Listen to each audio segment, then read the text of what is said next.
Sarah. So I'll remind the candidates and the audience that for these questions now, each candidate will have a minute to respond initially and then 30 seconds to rebut their opponent's answer if they wish to do so. So we'll start off right away. And Sarah, this question will go to you first since Jamie led with his opening statement. I'd like to know, what is your most important accomplishment from this past year and how did it help students?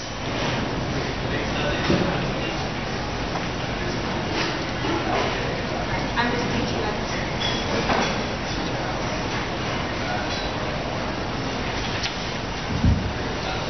Thanks, Chris, for that great question. I would say probably the most important accomplishment this past year for me has been representing students through our provincial lobby organization, the Alliance of Nova Scotia Student Association. So this past year I've actually worked as the vice chair of that organization, and the whole organization has actually taken on kind of a change and like a shift of direction. And so myself, Chris, and the graduate student representatives at ANSA have been proposing changes to make the organization more campus-focused and more student-focused, and I think that's the right direction for our provincial lobbying to take, is to be able to incorporate students more directly. Another aspect of that whole vision has also been the creation of committees to do extra work at ANSA outside of our board meetings. So we've been able to launch more campaigns, work with students, and Thank you, Sarah. More of a presence. Thank you.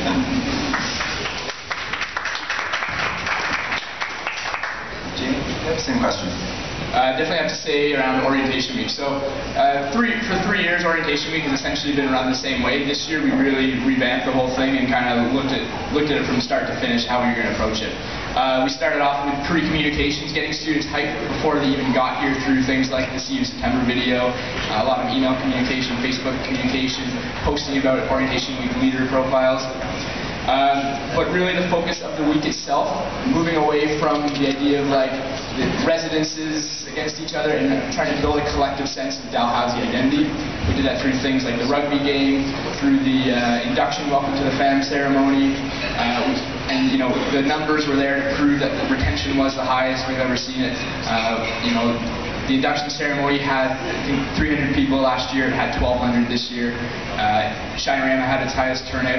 The rugby game to close out the week had over 2,000 people. So I think we demonstrated like a new sense of Dalhousie identity, and I think that carries through. Thank you, Jamie. Thank you. Sarah, you have 30 seconds if you'd like it. I think orientation week was awesome.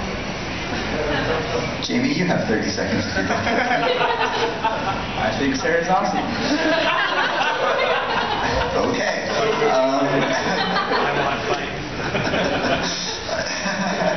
Okay, so my next question goes to Jamie first. And so, this is the next question. So, as president and CEO of the DSU, you have to provide both strategic direction to the organization and lead a team of vice presidents. How do you describe your personal approach to leadership as president of the student union?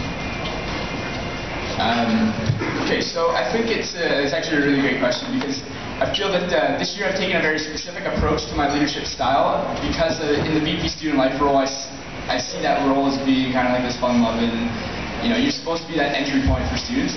In the presidential role, I would actually take quite a different approach and have a much higher degree of kind of professionalism, organization, this type of thing.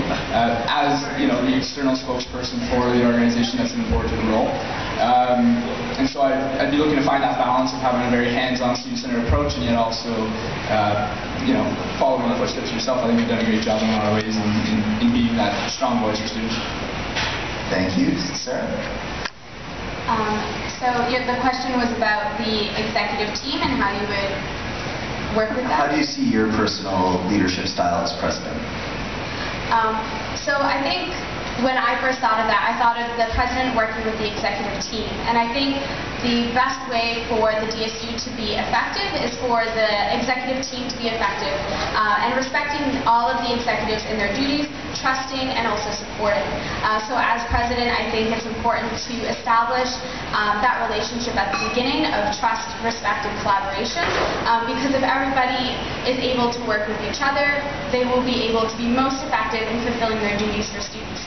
And that kind of trickles down to all of the groups and committees and students that they interact with by having that mutual support and mutual trust. Thank you, Sarah. Pause for applause. And Jamie, do you have a 30-second rebuttal?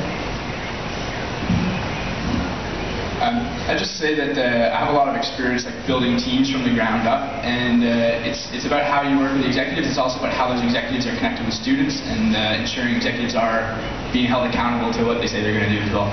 So I just have that as well. Thank you. Sarah? I'm all set. Perfect. So the next question starts to move into university advocacy. And the student union sometimes works very closely with university administration in order to jointly provide services, and sometimes we lobby at the university to simply improve the services that they offer alone. So this is a two-part question that I'd like you to answer. Part one is, what's one service that the university should be providing independently or should be doing better that they're not? And the second part is, what's one service that the DSU and the university should be working together to provide? And I would go to Jamie first, I believe. I'd have to say around counseling services, this is something that's come up quite a bit in the elections. Last year, you might know that there was a counselor position that was cut, and the DSU actually had to end up ponying up a bunch of cash to recreate that position. Students are right now waiting 6 weeks, and if you're in a mental health crisis, 6 weeks is too long to be waiting. Students at Sexton campus have even less access. The hours don't line up with their class schedules and such, so I think that's something that we should be pressuring the university to provide, independent support on. And then what was your second question? What's one service that we should be working together on to provide? As you guys know, I've been really instrumental in getting the leadership department going with things like Brains for Change, TEDx conference, all this kind of stuff. Through the creation of the co-curricular record, that leadership programming is going to be taken to the next level, and there's a very close collaboration between students and the university on that. Thank you. Sarah? Well, you guys couldn't see what I was writing down, but I wrote down counseling at the same time as Jamie, because I think that is something that has been resonating throughout the campaign and throughout this year as executive of the DSU. And so Jamie kind of covered that pretty succinctly. It's extremely important for us to enhance those services and pressure the administration and the university to know that it's important to students. And then an aspect that I think that the DSU and the university they need to start working together more on. I guess it wouldn't really have a specific service, but I would call it transitions. There's a lot of broken communication between the university and what students are doing. And so there are all kinds of different programs going on simultaneously, trying to help students get to Dow, get used to Dow, and then get through Dow, and then graduate. And people aren't really connecting on what's going on, and so I think that would be hugely important for student life on campus to have better connections, communications between the university and the students, so that everyone knows what's offered, and that we can streamline that.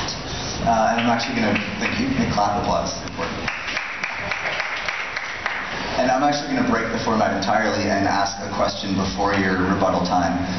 And I'd like to follow up with a third category of, what is something that the student union should be doing without the university's help? Because oftentimes, I'll give some preface for this, oftentimes it's difficult to identify what a student union should be doing independently, what a university should be doing, and where the two should work together on providing services for students. So I'm wondering what our candidates think is something that the student union should be making sure to continue to do independently. In the same order as was happening.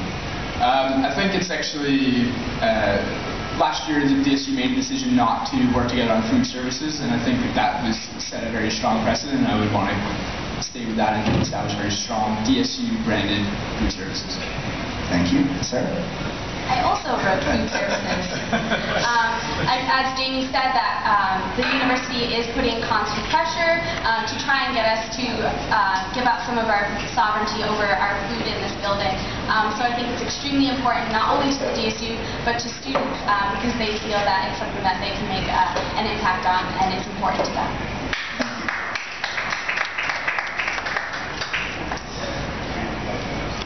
No, that was your rebuttal.